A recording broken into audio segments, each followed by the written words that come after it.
আমরা বিচারের পক্ষে।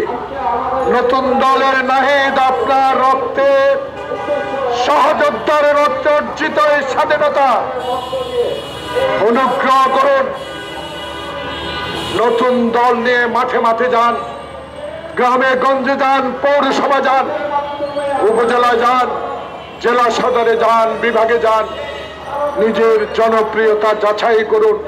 আসুন, ভাইয়ে ভাইয়ে আর রক্তক্ষরণ করতে চাই না।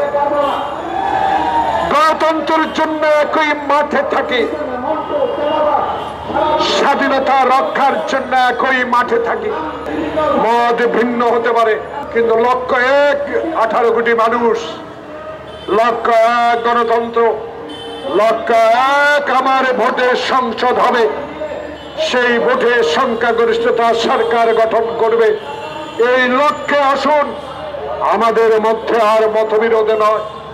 আমরা যেন আর কারো কেউ সমালোচনা না করি, আমরা যেন আর এমন একটি বিষয়ে মতৈক্য না করি, যে মতৈক্য না করি সংসদ নির্বাচন।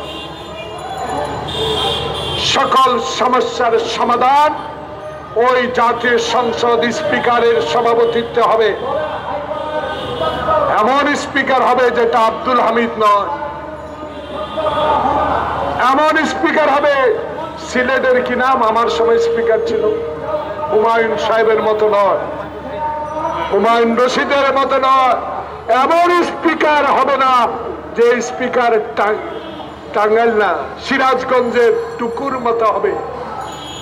এখন মুক্ত আকাশ, এখন মুক্ত বাতাস, এখন রাজপথ আপনাদের জন্য, এখন রাজপথে কথা বলার জন্য, গণতান্ত্রিক অধিকারের কথা বলার জন্য আমরা আজকে স্বাধীন।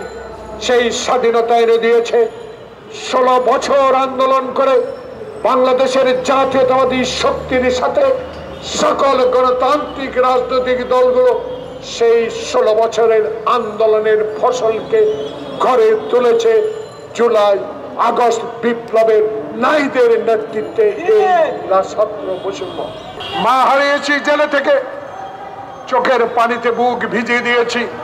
শেখ হাসিনার কাছে কোনোদিনও সেই আমরা সে দয়া পাই নাই।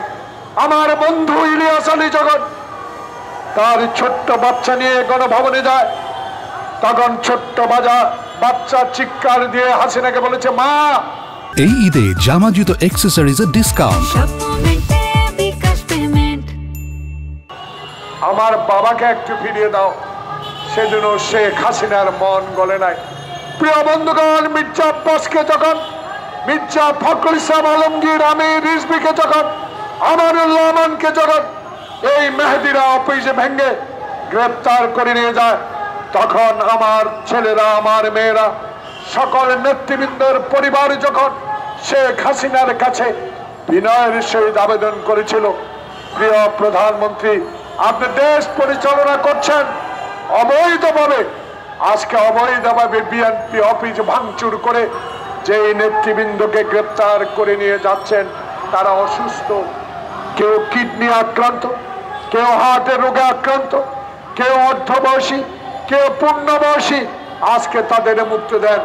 সেদিন মেহেদীকে আইনের আওতা আনার জন্য আবেদন করার পরও আজকে কেন doctor professor Mohammad Yunus, IGB, commissioner, আইন শৃঙ্খলা বাহিনী, ডিজিডিএফআই, এনএসআই, কেন মেহেদী হারুনরা গ্রেপ্তারের আওতায় আসলো না?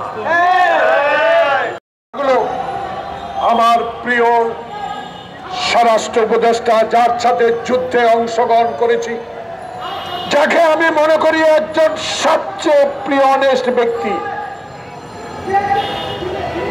যাকে আমি চিৎকার দিয়ে বলবো জাহাঙ্গীর একজন সৎ ব্যক্তি। কেন এই সততার প্রমাণ দিতে পারছেন না? কারা আপনাকে আটকাচ্ছে?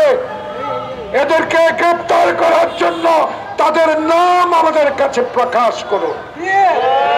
3 তারিখ 5 তারিখে হাসিনা পালিয়ে যাবে।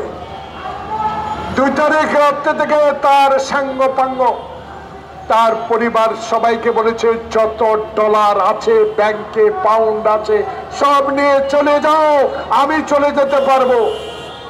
প্রিয় সাংবাদিক বন্ধুগণ, যারা আমার ডলার, আমার রিয়াল, আমার পাউন্ড নিয়ে বিদেশে চলে গিয়েছে, তারা বিদেশে কিন্তু কারো বাসায় থাকে না, তারা বিদেশে ভিক্ষা করে না,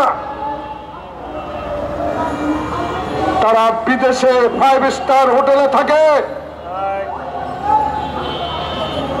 আর হাসিনা ঠিক মতোই 28টি সুটকেস নিয়ে ভারতে মোদির কাছে আশ্রয় নিয়েছে, তাই তাদের অভাব নাই। অভাব ডক্টর ইউনূসের এই শাসন আমলের 18 কোটি মানুষের অভাব।